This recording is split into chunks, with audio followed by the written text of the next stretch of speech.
Hey guys, welcome to Bhargav vlogs. నేనైతే నా Nexon car కోసం కొన్ని యాక్సెసరీస్ అయితే అమెజాన్ నుంచి అయితే ఆర్డర్ చేసుకున్నాను. సో అవేంటో మీరు ఈ వీడియో ద్వారా చూసేసేయండి. ఫస్ట్ వచ్చేసి నేనైతే కార్ స్టీరింగ్ కవర్ అయితే కొనుక్కున్నాను. ఎందుకంటే నెక్సాన్ స్టీరింగ్ చాలా స్మూత్గా ఉంది. కొన్నిసార్లు అదైతే స్లిప్ అవుతా ఉంది టర్నింగ్స్లో. సో అందుకోసం అని చెప్పేసి నేను ఈ స్టీరింగ్ కవర్ అయితే తీసుకున్నాను. సో ఈ స్టీరింగ్ కవర్ ఎలా ఉందో కింద కమెంట్ చేయండి.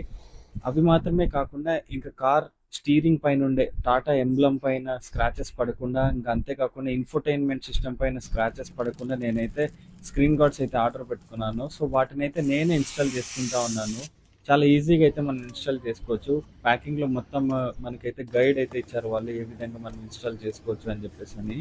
మీరు మీ నెక్సాన్ కార్కి ఏమేమి యాక్సెసరీస్ ఇన్స్టాల్ చేసుకున్నారో కింద కమెంట్ చేయండి. సో ఇంకా నేనైతే ప్యాకింగ్లో వచ్చిన ఇన్స్టలేషన్ గైడ్ని ఫాలో అవుతూ టాటా ఎంబ్లం పైన అయితే నేను ఈ విధంగా స్క్రీన్ గార్డ్ అయితే ఇన్స్టాల్ చేసుకున్నాను. సో ఫైనల్గా ఇన్స్టాల్ చేసుకున్నాక చూడడానికి అయితే ఈ విధంగా అయితే ఉంది. నాకైతే చాలా బాగా నచ్చింది. ఎక్కడ బబుల్స్ అయితే రాలేదు. ఇంకా ఇన్ఫోటైన్మెంట్ సిస్టమ్ పైన కూడా నేనైతే ఈ విధంగా నేనే ఇన్స్టాల్ చేసుకున్నాను.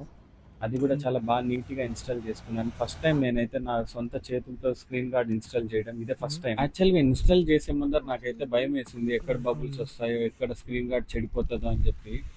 సో ఇంకా చిన్న చిన్నగా నేనే ఇన్స్టాల్ చేసుకున్నాను. నాకైతే బాగా నచ్చింది. నేను ఎలా ఇన్స్టాల్ చేశానో కింద కమెంట్ చేయండి. సో ఫైనల్గా ఇంకా ఇన్ఫోటైన్మెంట్ సిస్టమ్ పైన స్క్రీన్ గార్డ్ ఇన్స్టాల్ చేసిన తర్వాత చూడటానికి అయితే ఈ విధంగా ఉంది. Okay guys, bye. Thank you for watching my video.